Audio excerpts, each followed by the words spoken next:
good afternoon. It's 4:20 on Friday, and you have found Elevated Intel. My name is Jodi James, and with me today is the lovely Alex Johnson. Hi, Alex Johnson. How are you? I'm doing well. How are you doing today? You know what? It's a mixed bag. It's a mixed Fair. bag. That's what I've got today. Uh, it's been a decent. I mean, it's been a decent week. There's a lot happening, some of which we're going to talk about right now, or as we move forward in the show. But on a whole, I had my AC was out for the majority of the week, and so that's a booger. My family is fighting over a will. That's a booger, right? QuickBooks, we've been trying to bank with QuickBooks, right? So FLCAN wants to be ready for grants and wants to be more accountable to all of the great people who work on it. And so I have spent all week working on bookkeeping. And so then I got a message from QuickBooks today that said your account is suspended. Yeah. Oh, it's probably because of the products you sell. And I'm like, are you kidding? And just as a disclaimer, this program is for educational purposes only, right? Education, entertainment. We take and I'm like, but really, we've been banking with the same bank since 2003, and it's like a real bank. And my treasurer is also the treasurer of their church. I mean, because he said, well, maybe you get money from undesirables. And I thought, oh, don't tell Susie that we're getting money from undesirables. So mixed bag. Of course, Monday was 420, high holiday. Loved Earth Day. Saw some great stuff come out on Earth Day.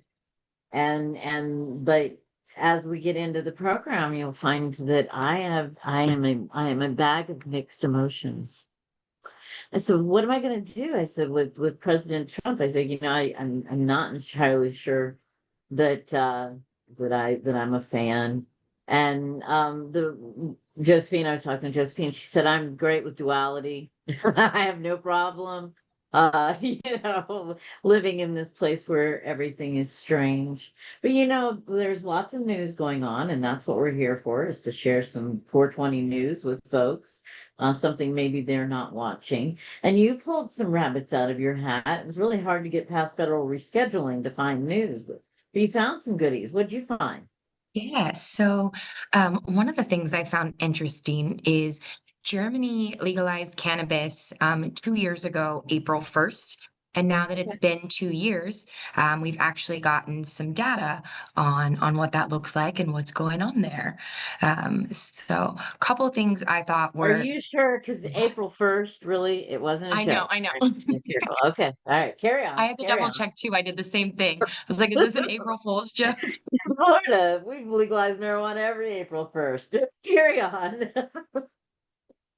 So since the legalization happened, the justice system saw the biggest impact. So cannabis related police cases dropped by as much as 80%, with over 100,000 fewer criminal charges in just the first No. year. So it freed up police and courts almost overnight. Second, youth use did not spike. In fact, they saw it decrease from 6.7 to 6.1%. And this was really important because part of its opposition and legalization was that it would increase youth use. Um, Yeah, that's what they always say. yeah. Now, their legacy market is still very strong, partly because of the way that Germany legalized. They legalized possession and home grow, but they never opened any retail stores. So they only allow nonprofit social clubs.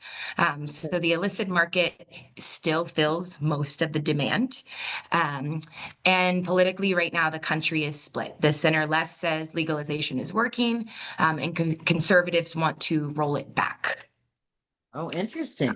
yeah. Another one I want to roll back.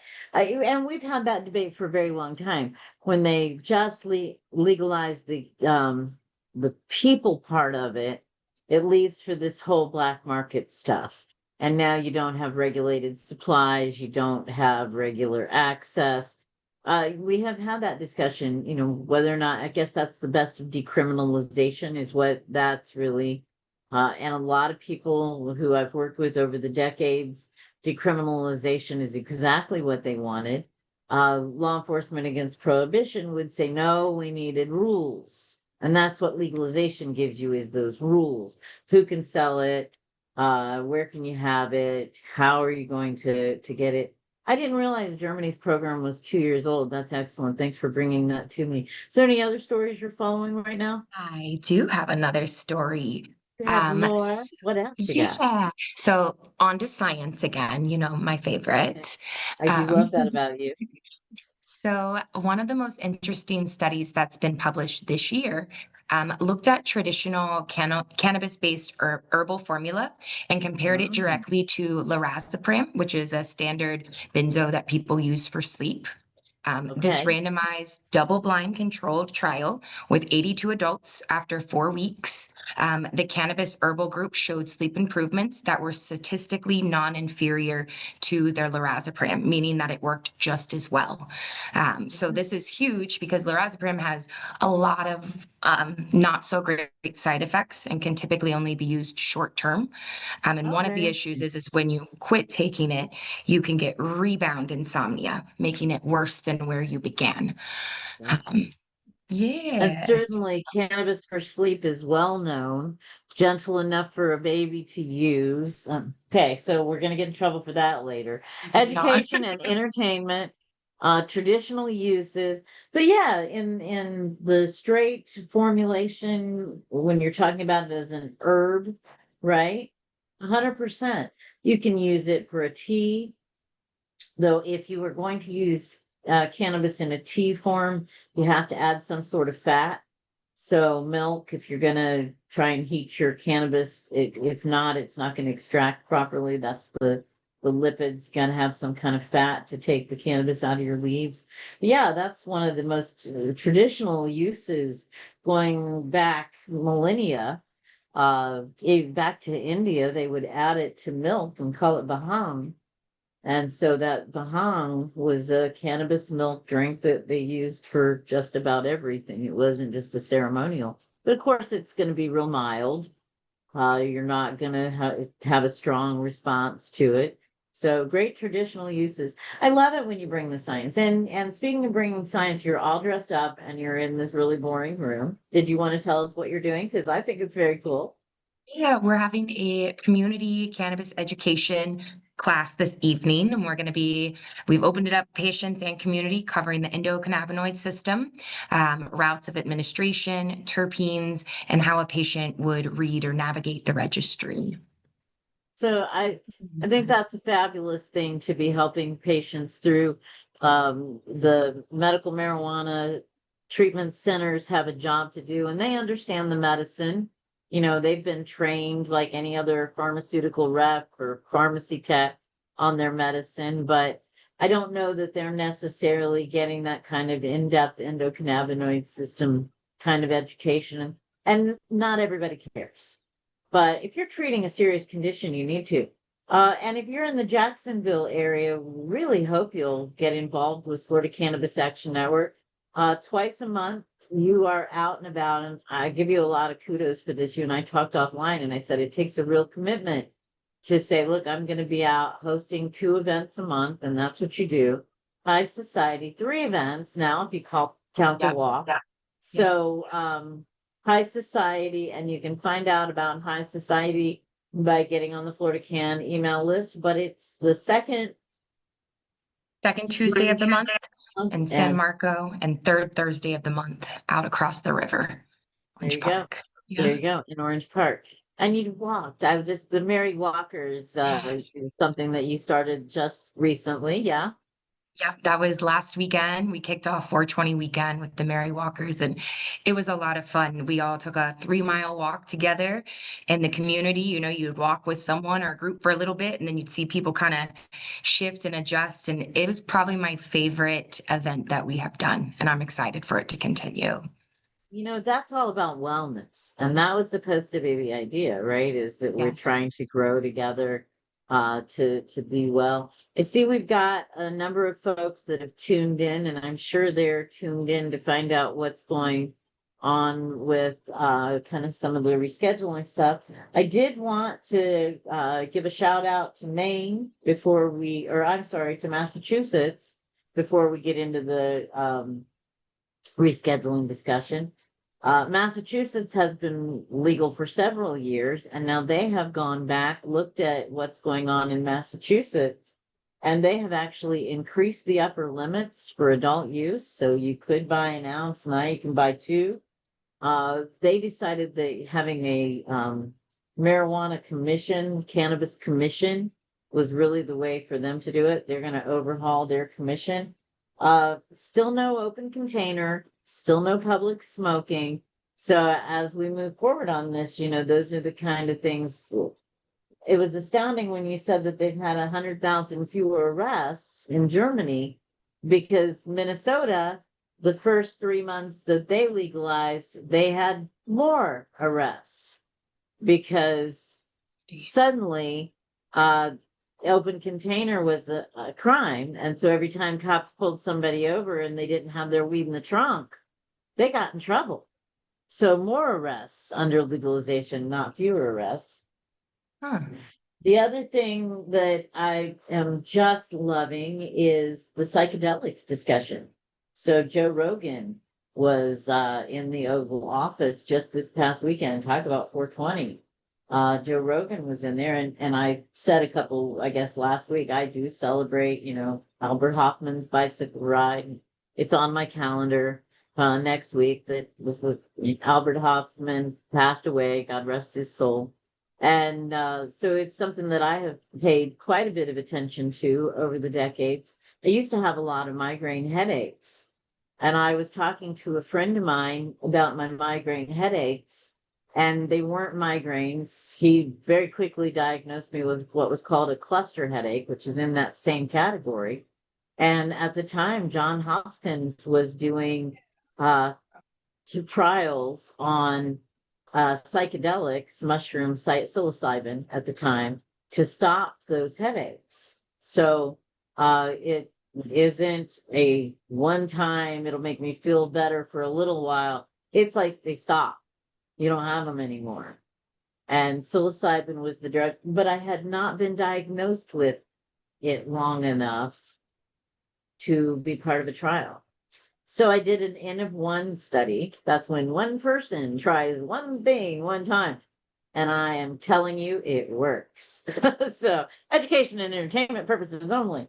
But Trump's been pretty busy this last couple months, and I'd like to go ahead and ask Colette Florido and Mike Krawitz to join us. Colette Florido is the vice president of Florida Cannabis Action Network and is also the founder and owner of CR World, a premium CBD brand working with whole plant. So you're not gonna, if it's an extract, something with CR World, you're gonna know it. But basically, whole plant, virgin coconut oil, low temperatures, the kinds of things that are going to extract the most amount of the cannabinoids, and always under 0.3%. Thanks for popping in, Colette. Glad to have Thanks you for having today. me. Glad to be here. And Mike Krawitz is kind of the man of the hour with Florida Cannabis Action Network.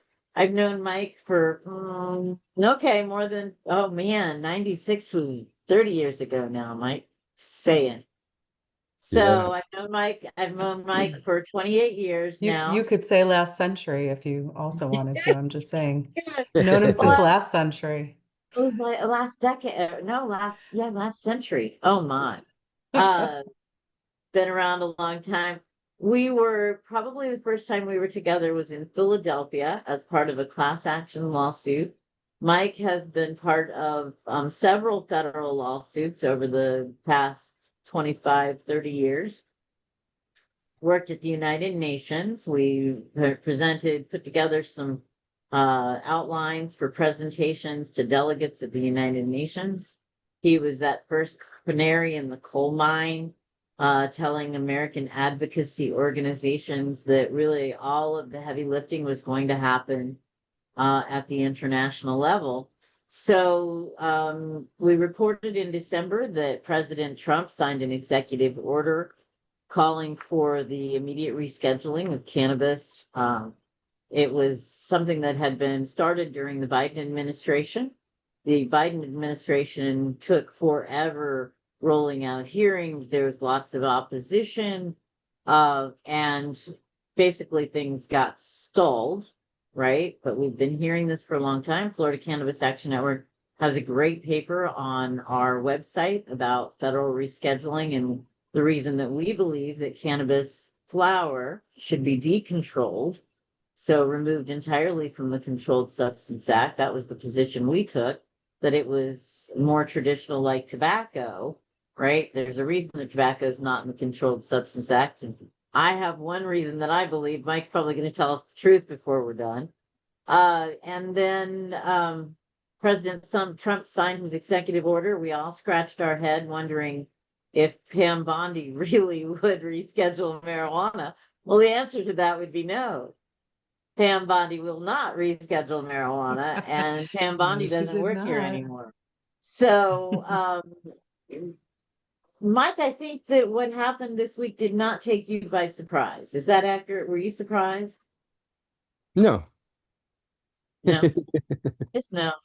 And by the way, we met last millennium. That's true. You know, I tried not to go there, but accurate as always. Could we feel any older in the moment? No, I last minute experienced. Look at that extra Experience. layer. Yeah, good. Well, I have a millennia of experience at this with Mike Krawitz. And so I think that millennia of experience does kind of color the way I feel about what's happening. So, Mike, do you want to talk about, like, really briefly? You had an article in High Times, went out about 3 weeks ago. You said that things were going to change. You said that the international treaty was important. You said that nobody had to wait to do anything. We didn't have to do the least little bit of further research, that it was just all we had to do is do it. And yesterday, Todd Blanche did. So, what do you think is happening? What do you think happens next? Do you have any thoughts that you want to share with us right now, Mike? Well, I think first I want to just sort of correct something that you said. When I first came into the UN system, I had a totally different perspective of how things were going to unfold. I thought that, the United States would legalize cannabis, and then we would use the same amount of enthusiasm and force that we did to enforce the drug war to roll it back. And that's kind of the model that I came in with. But what I found was actually a consensus outside the United States for reform, that the United States has been holding back, still holding back, even as there's businesses and industry outside the United States, because that IRS and banking issues that we deal with internally, the IRS, what is it? I forget the number of the rule, 280. 818, yeah, 820, and that evidently affects countries all over the world. They all have to use the banking system. They all are actually taking a pledge to the United States that they will work diligently to eradicate cannabis. And ironically, if we were to legalize cannabis tomorrow and change the federal law and remove the federal law and deschedule, as people like to say, there is a chance that we would still be bound by this treaty in the respect of having other countries take a pledge to eradicate cannabis, even as we've legalized it. So my initial vision is, just shot to hell. But we were able to do something. Really, I got to spend just a few seconds because I think the irony is too thick. Japan tried to make cannabis even more outlawed, and they did this in 2009. They put forth a seed resolution, I shit you not, to make it even more illegal to have marijuana. And that seed resolution wound up, long story short, becoming a World Health Organization first ever actual scientific and evidentiary-based review of cannabis to determine where cannabis belongs in the schedule. And that's what the WHO felt its mandate was, to make a scheduling recommendation. They actually went further than that, said that in their opinion, cannabis should be in the treaty at all, but they were asked to make a scheduling recommendation, not to rewrite the treaty. The treaty will need to be rewritten to remove cannabis. It's literally written in, cannabis and other key drugs. So what did they do? They made the most bold recommendation they could, which was to remove it from Schedule 4, which people like the New York Times and others have termed as the most dangerous drugs list of the treaty, which I think is pretty accurate description. By removing it from that, it just normalized cannabis. That happened in 2020. So as this has been rolling out all around the world, countries have been changing. Look at how many countries have changed just before 2020 and just since 2020. I think it's like 40 something countries at this point, even including countries you wouldn't expect, like,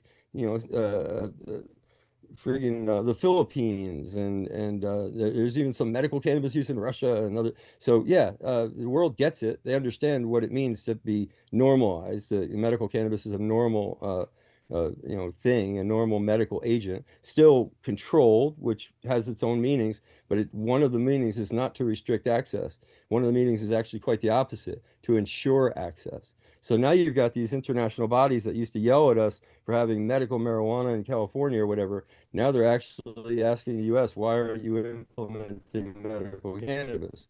Why are you still holding back? So it's a very different dynamic.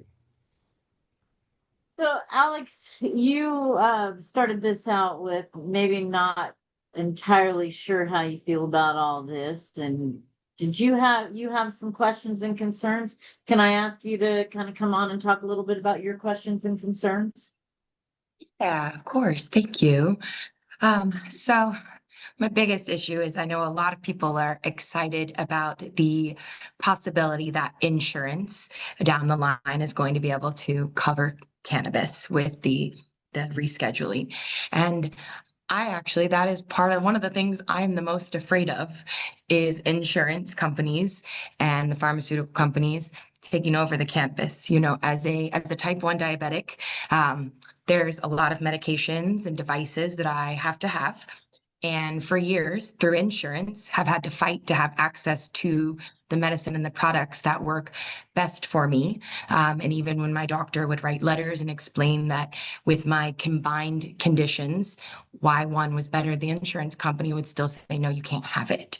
And so my concern is that right now, patients have the ability to pick what works best for them based on price, efficiency, so many of those things. And it kind of drives excellence. If you're competing with all of the other dispensaries, then they're working towards having the best products at the best cost. And now all of a sudden, if there's deals and this one only covers this, then we lose that excellence because they know that people are stuck just getting whatever they decide to give them because their insurance won't allow them to go elsewhere. If they So want that's it covered by insurance. Mike, your thoughts? Yeah, it's a very valid concern, and it's an interesting question. There's several different facets to it. The short answer is that there's no plan on the table that actually removes the state control over medical use of cannabis.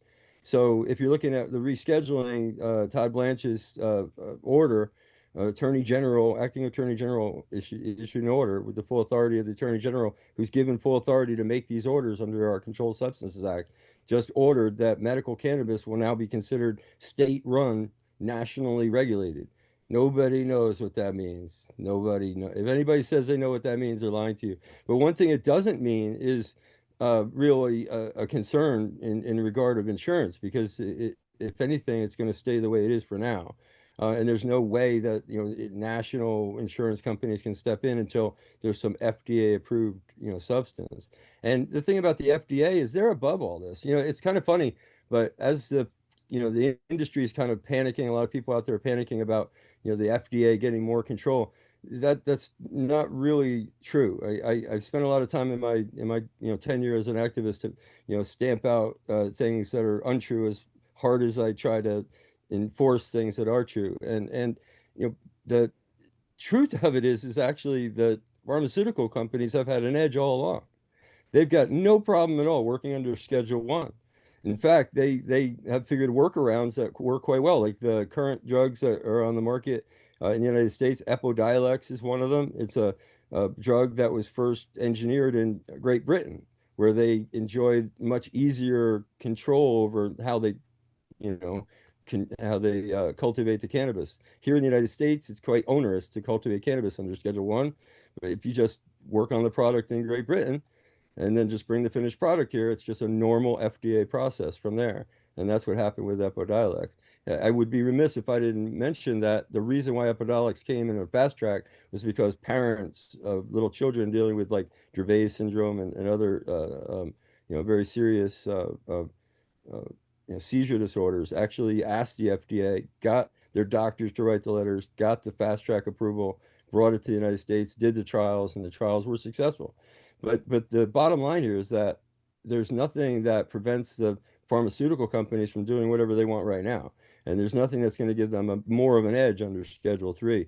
It may make it more cost effective, but they deal in money that is hard for us to even imagine, their R&D budgets and stuff. I just don't think that's been prohibitive to them. If anything, it's been prohibitive to us.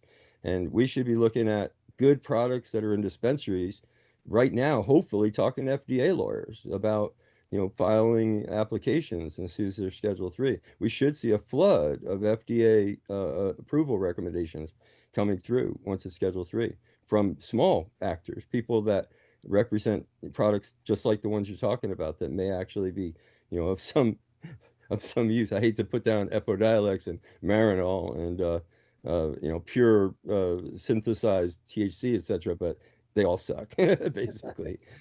You said synthesized and you lost me. Right? Well, Right there. Marinol has always been synthetic THC. Well, it doesn't matter. Actually, the DEA doesn't care because, again, it's an approved drug and it's THC. They don't care about where the THC is derived from. I found that sort of between the lines, reading through a Carl Olson had communications with the FDA and the DEA. I don't think anybody at the DEA would want to admit that, but I don't think there's any way for them to keep you from getting a Marinol pill that was made outside the country and brought in. It's a FDA approved THC. With the source of the THC, I think to them is irrelevant, unless you're growing the plant material here, in which case then you have the onerous license thing to grow it here. So Alex brings up a great point, and again, Marinol has not been covered under all insurance policies, and even insurers that would cover it, all pharmacies didn't carry it. So for people who are concerned that making it Schedule 3 was going to limit access, I think that if they had said only products that are Schedule 3 or that are already approved by the FDA, that might have given us some more cause for concern. But because they have said that the products that are already state legally recognized as state legal and approved by the state, I think for the time being, at least in medical states, that you're going to continue to see business as usual. One of the docs, yes, Mike. Well, there's a wild card there that I would have to mention, and that is, two things. One is the upcoming changes that have been already put on the law, if they don't get repealed, to change how hemp is handled in November. And then also, this executive order that Donald Trump signed that actually has gone into effect. I don't know what happened in the hearing the other day. I haven't caught the record of it, but whatever happened in Kevin Sabet's challenge of that order, Medicaid was set to start reimbursing people for hemp wellness products, whatever that is. The DEA is dancing around the definition of medical in a way that makes me feel uncomfortable. And I never thought I'd say that because the DEA has never been very friendly. And before I forget, I just want to say something. In regards to all the scheduling stuff, we're at a phenomenally different moment than we were before. Under Biden, we had a DEA administrator that hated marijuana so much, wouldn't even sign the order, made the AG sign the order himself rather than, as a silent protest. That's what started the furor with Kevin Sabet and what kind of secret dealings went on. It was all around that administrator not wanting to sign the order and the conversations behind the scenes. So we have now an administrator that's, I guess, not in love with cannabis, but we had an AG that hated cannabis in Pam Bondi. And now we have an acting AG that seems very, very willing to do whatever Donald Trump asked him to do. And Donald Trump asked him to make this happen. So he's making it happen. And damn it, I think he's actually earnestly trying to do that. There's a lot of contradictions in what he wrote. There's things that will need to be hammered out in what he wrote. But nonetheless, the intent is there. And I think that's what's going to carry through. We'll see how these hearings come out. You know, they're coming out towards June. Looks like the end of June we'll know about these hearings, and more formally, looks like they're going to do a new batch of requests for people to submit. If you're an affected individual by law, that would mean that you were adversely affected by the proposed rule change to Schedule 3. They didn't do that last time. They just picked the usual suspects for and against marijuana, made a mockery of the process. Again, an administration that was dead set against marijuana and still operating from the drug war playbook. So we'll see what this means and how it unfolds. And this doesn't require insurance companies to cover it. I know that I got a couple questions almost immediately. And the first was, well, how does this impact people who are in government housing? So, wow, the one lady wrote in this morning and said, I live in subsidized housing, and in subsidized housing, there's no cannabis at all. And if you go outside to smoke, you got law enforcement coming in. And so how is that going to impact federal housing? And my feeling is that if you can't smoke, you can't smoke, right? That's clean air. Yeah, but that's the Clean Air Act, and you signed a contract. If I sign a contract, you disagree. I think if I sign a contract that says I won't smoke. I don't disagree. It's just you got to look at this in a different way, right? Okay. We've been operating all these years under what can we do with the government completely against us? And Right. I've actually been on a thought exercise for a long, long time. That's how I've gotten a lot of the work I've done is I've tried to imagine what could happen if the government was for us. What could happen if the government was actually working in our favor? And what you got to understand, 100,000 less arrests. what you got to understand is going from prohibiting all cannabis use to protect the people in that community, which is what they're doing now. It's illegal. It's not a medicine. There's no medical value thought of in our federal law. Our federal law took an unprecedented step. No other country that I know of anywhere in the world, 186 countries that obliged themselves to this treaty, no one else prohibited medicine in that way by creating a Schedule 1 like that, where it says that these things don't have medical value. That's kind of ridiculous. It's kind of absurd. It's kind of pretentious. It's absolutely wrong. It's a violation of a whole bunch of things that I don't want to get into. But at the bottom line is, once you pull it out of that and you put it in Schedule 3, that's a dramatic shift that changes all these functions from against us. So interstate commerce and the Commerce Clause has been against us. It switches to protecting our commerce. The medicinal access, it's all against and protecting us from getting this, non-medicine dangerous drug that could hurt you. Switches over to it's now a medicine you have a right to access. So you live in public housing, they have ADA responsibility for ensuring you access to your medicine. If you can't smoke in your apartment, they're going to have to come up with some sort of facility outside with its own kind of interior conditioning to protect people so that you can use your medicine. And you better have a wheelchair accessible ramp to get from your house to that enclosure. That's what I'm seeing. So I think that is fascinating. Colette, how does that jive with what you're thinking today? I don't know. That sounded like a whole lot of fairy dust. That sounded like he had some good medicine and is feeling really good about where our government is going. And I think I'm still lingering back on Alex's thoughts on insurance taking over any portion of this. And I can't help but get stuck on this piece with the hemp because that's where my head is, where my world is. And this proposed change that now says that it's going to be no more than 0.4 milligrams of THC in the container, that otherwise it's intoxicating. And I'm like, okay, you still don't have it quite right because those are not the same. I know where their intent is. I know they're trying to remove these more synthetic and converted dangerous products that are, hemp derived products. And I think that if we've done it right, there should be a push for people using the true form of cannabis and not having to lean on that hemp derived brand. And I'd love to see some of those businesses that wanted to be a part of this industry still be a part in a legal market space, but I just have a lot of there's still a whole lot of we'll see going on, and I'm sitting here wondering where we have any sort of, I do see there's like a public comment time that we can make some comments about this, and perhaps we can still get through, but boy, I don't know.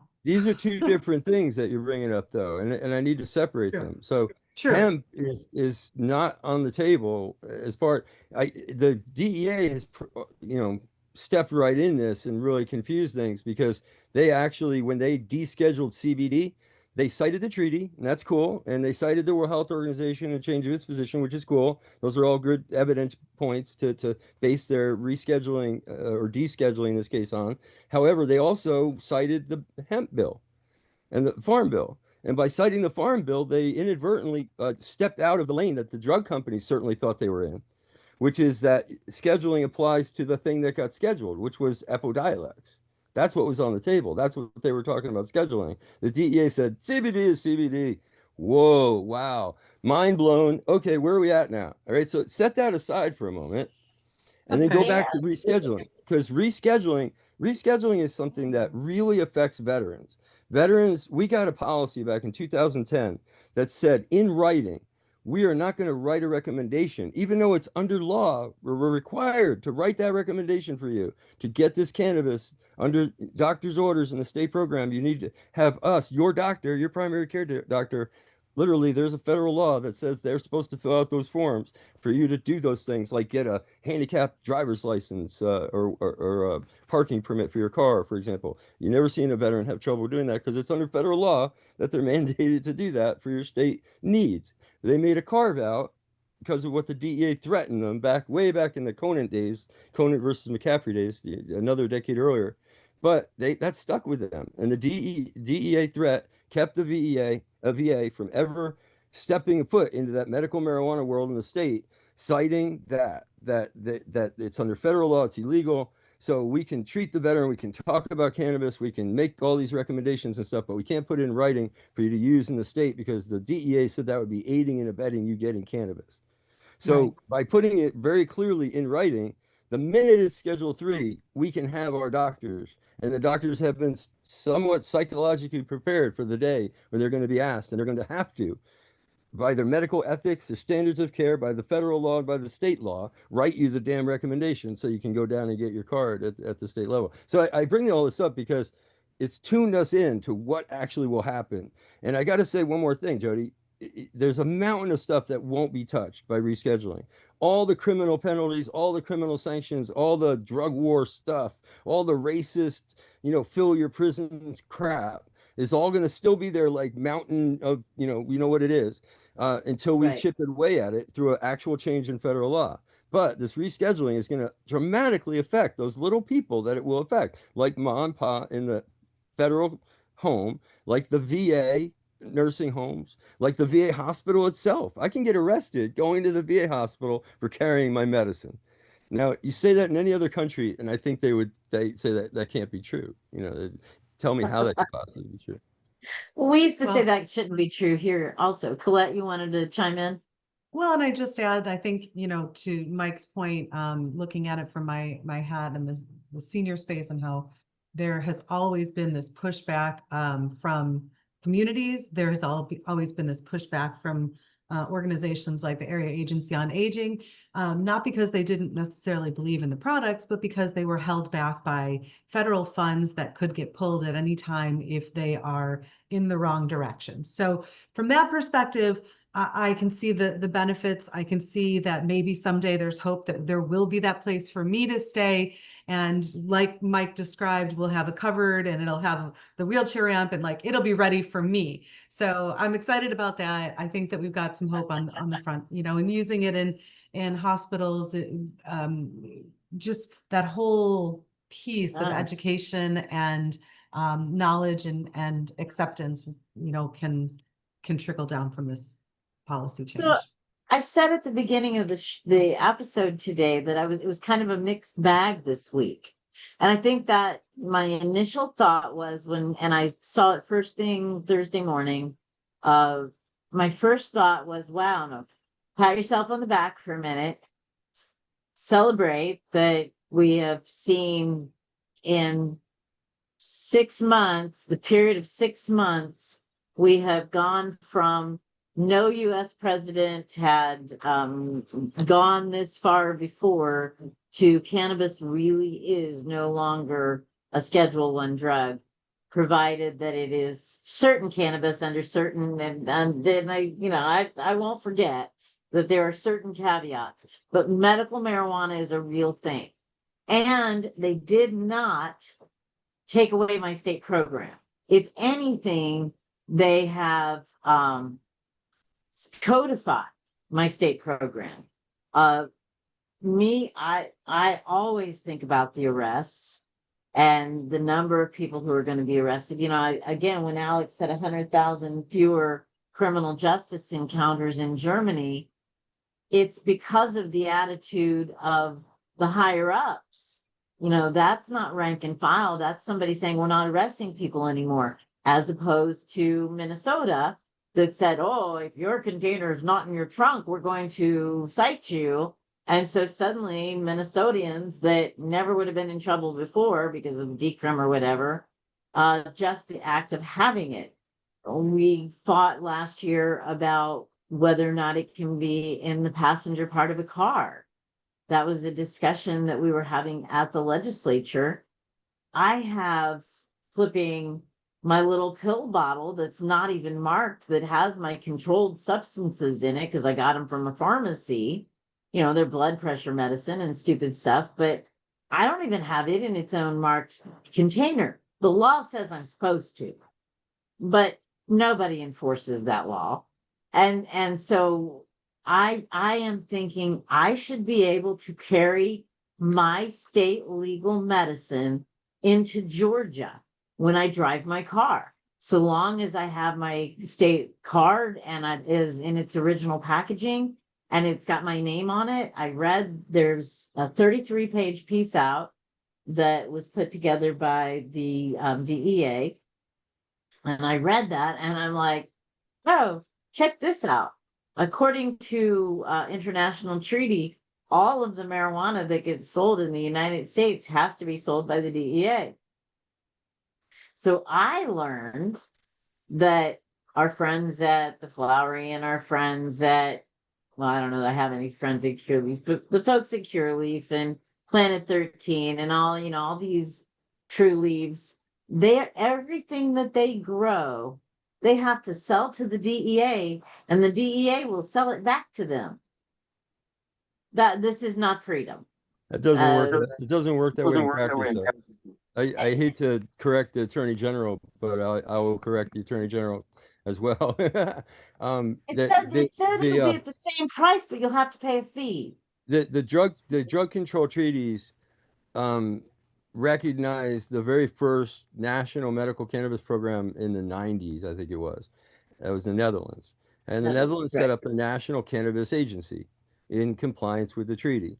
And to follow the treaty took constructive possession of all cannabis. That doesn't mean you can't have someone act as your agent, which is the True Leaf in this case, would act as an agent 100%. of the federal government to handle that cannabis. What the onerous thing about the treaty is actually so subtle and so simple and so understated. Once you know it, it's like, oh, okay, that's all they have to do. But all they have to do to comply with the treaty, our federal government, because that's who signs the treaties, is our executive branch, our State Department, our federal government, DEA, FDA, HHS, all that, they have to compile for the State Department how much cannabis we use this year and how much projected that we will use next year. For any of the controlled substances in the treaty, that's what they have to do. And that goes to the International Narcotics Control Board.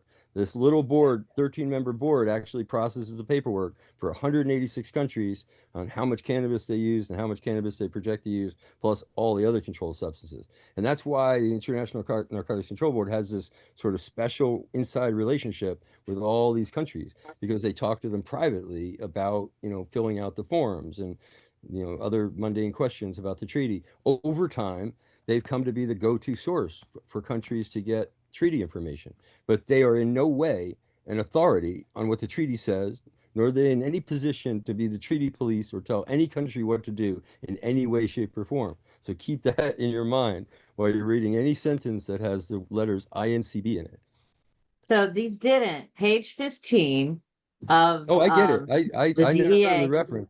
I This know the is where it reference. says maintaining unlicensed bulk marijuana in Schedule 1 allows the United States to meet two of its obligations under the treaty. So if you're just tuning in, 2 weeks ago, I think maybe 3 weeks ago, we did kind of a larger art issue with Mike talking about this treaty. So this is extremely timely.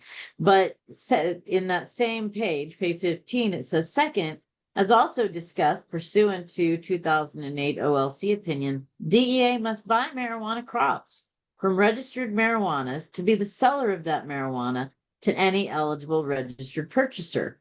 Now, the way they explain this is the marijuana grower must pay the DEA an administrative fee for such transaction. So I'm gonna, because of the treaty and the DEA have to be in possession of it, they're going to get a list from our friends in the MMTCs. They're going to say, we anticipate creating this much product this year. That product has to be in a location that can be inspected by the DEA, and that the DEA will then, they'll send them hey, we're selling you this amount of marijuana at this price. The DEA will send them a bill and say, you can buy this amount of marijuana back, same price, but we're going to throw a fee on it. So I I'm like, think wow, this is just astounding. I think Complicated. it is complicated, and legal cannabis is not uncomplicated. However, this stuff, it shouldn't be that onerous, and I would expect and anticipate any fees that come through this to basically pay for itself.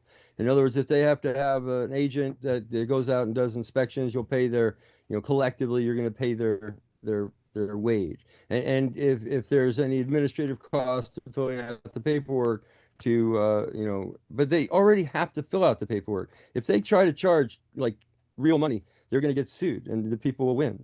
Truly should take heart in that. But So I just don't anticipate. This is real world stuff that the United States is entering into blindly. It has no idea what it's doing.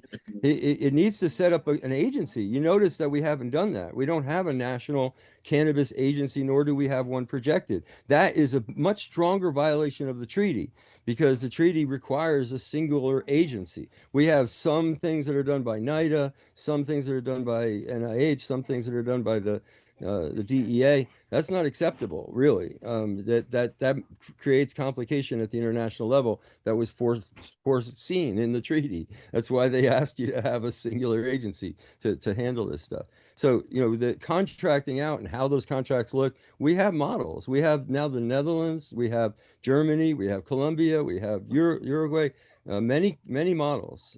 I don't think Canada is actually a good model for various reasons, but there are many good models of how that national cannabis program is handled, how the cannabis is cultivated. The Czech Republic is doing very good model, and a very good model just emerged in down in St. Lucia in the Caribbean. So anyway, we've got very good models to look at. The United States could actually learn from some of these people that they're trying to bomb into oblivion in the Caribbean, and maybe that would be a thing. So we're gonna start wrapping up. I think that what we know is that Schedule 3 is different, but the work goes on. I have reached out to several folks in the Florida legislature, and we don't anticipate a special session, which means nothing's going to change right now. Patients that are getting medicine can continue to get medicine. Dispensaries will continue to dispense the medicine. If you have been on the fence about getting your medical marijuana card, this is a great time to get off the fence and grab your card. If you are already satisfied with the products that you're getting on the black market, you will have no protection.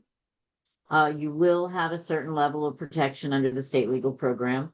We're not to home grow yet, but we need to get there. We should start to see travel restrictions easing.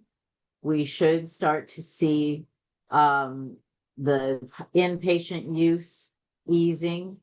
My husband and I talked about transplants this morning because that's something, but until cannabis is understood and its interaction is understood with all of the transplant drugs, an insurance company is not going to allow you to use a medicine that they're not fully comfortable that's it's integrated.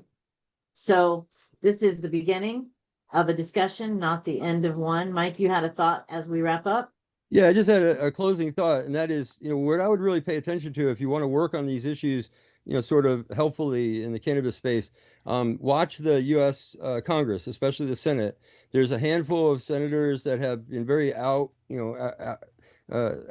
yelling about, rescheduling, kind of following Kevin Sabet's talking points, and it would be so hostile and so insincere if they were to pass a law against rescheduling after us fighting for rescheduling against the law for all these decades, while the actual reform efforts are languishing. At this moment, I think the public is ready for reform. And I think that if you could shine a light of day on anybody that's actually trying to hurt this process and stop it, that would actually be very helpful. This is a good process. It's not descheduling, but descheduling will require a change in the federal law. We'll work on both of those tracks at the same time. We can chew gum and smoke pot at the same time. That's good. It reduces your cotton mouth. You can Alex, chew did you? cotton or your cannabis gum if you want. Yeah, there you go. So, Colette, we're not there yet. Nope. We're steps closer. I acknowledge it. I'm still, pardon my hesitation, not 100% certain they're going to get it all right, and They won't. just waiting for the next step and the next shoe to drop in this. Well, Florida Cannabis Action Network is 28 years old. We would invite our listeners to make sure that you join, become a dues paying member, because it looks like we're going to be here for 29 and maybe even 30. Alex, any final words before we wrap up? No, I mean, I was, Mike, thank you for sharing all the information. Jodi, too. Colette, I stand with you. It's going to be interesting to see. It could be good, could be bad, and I hope it's good. Me too.